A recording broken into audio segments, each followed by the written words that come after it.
Today we're going to Universal Studios Hollywood, and specifically what we're doing is trying to get as much packed in as possible. On top of that, we're definitely going to Super Nintendo World. Now this is my second time going to Super Nintendo World, but this time I'm going with my wife and kid. I don't want to sound too cocky, but I really think I've discovered the best possible way to get through Super Nintendo World with the least amount of fuss. Now first and foremost, I would suggest getting the Early Access Pass, which gets you in 30 minutes early to go to Super Nintendo World just a little bit early. The Early Access Passes are between $20 and $30, but they're totally worth it because it saves you somewhere between 2 to 3 hours of time, which is roughly the line weight of Mario Kart Bowser's Challenge, which is the only ride in that part of the park. Another thing I would strongly suggest is going during a weekday if possible. There are just less people in the park during a weekday, so that means you'll be waiting less time in lines. Speaking of lines, if you don't want to wait in lines, I would suggest maybe thinking about that Express Pass. Getting the Express Pass is completely worth it.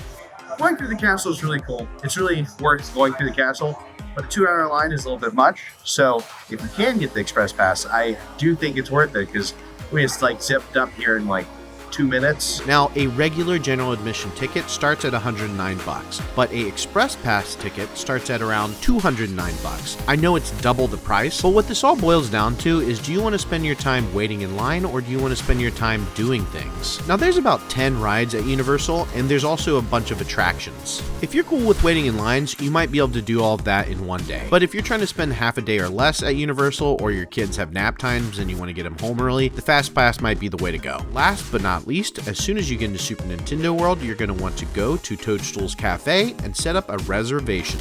There are other things you can do in Super Nintendo World, but as long as you've been on the Mario Kart ride and you've gone through Toadstool's Cafe, they're going to be pretty happy. Let's get into Super Nintendo World. We went in there and we did some fun stuff. Now this was the first time going into Super Nintendo World for both my wife and my kid.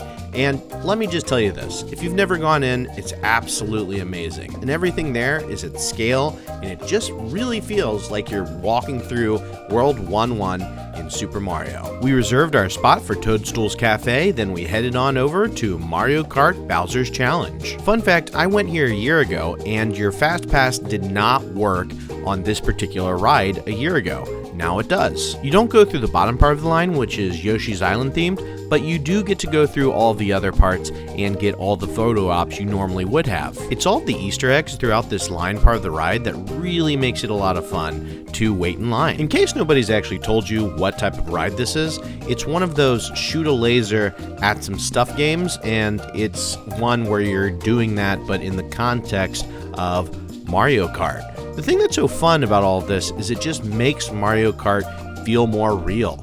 There's everything from suits to little headsets that you wear. It's really cool.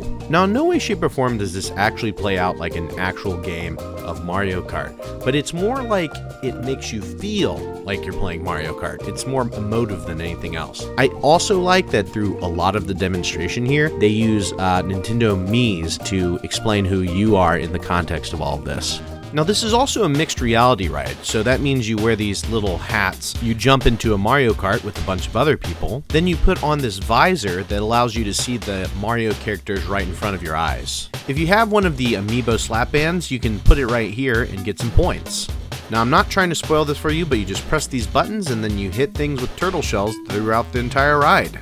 This ride is built using a series of actual live set pieces, large screens, and then the AR visor right in front of you. There's just multiple levels of things happening at any given point. And this is what kind of Rainbow Road looks like with the AR visor over top. You get to see all of Bowser's kids, and you're just trying to hit them with shells. Now I'll say this, the ride is a ton of fun, but I don't know if any ride is worth 2 hours of waiting.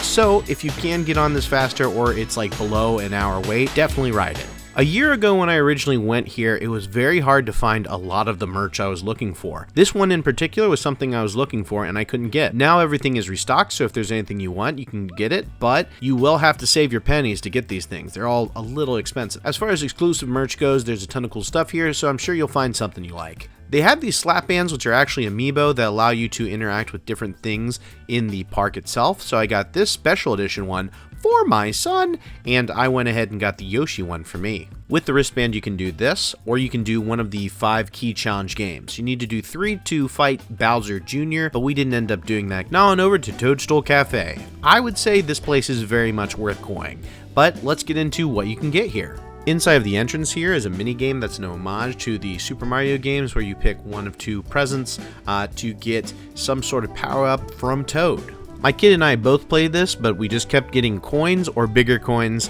I don't think we ever got a power-up. Toadstool's Cafe is pretty cool, a place you can get a proper lunch, the perfect place to end your time at Super Nintendo World, especially if you're planning on spending some time in the other parts of the park. You walk up, you order, you get a little table tent, and then you go sit down and they bring you your food. As with everything else in Super Nintendo World, there are a ton of Easter eggs here that span the entire Super Mario series. Now, first things first, I got this drink. It was like 1 part Sprite, 1 part Bulba, 1 part fruit, but there was a whole bunch of stuff you could just eat and drink in this, and it was very, very sweet. But I also enjoyed it. Now, my kid's super picky, but he did try the little Bulba pearls, and he kept eating those because he liked them. We got there pretty early, around 11-ish, so we didn't have much of a wait or anything like that, but it was totally worth going. The whole time you're sitting there, there's a story being played out on indoor windows of Toads kind of being in a little Toad village, and at the same time, Toads being attacked by Bowser. There's also a Keebler Elf portion to the story where the Toads are cooking all the food that you are eating while under the fear of a Bowser attack, which is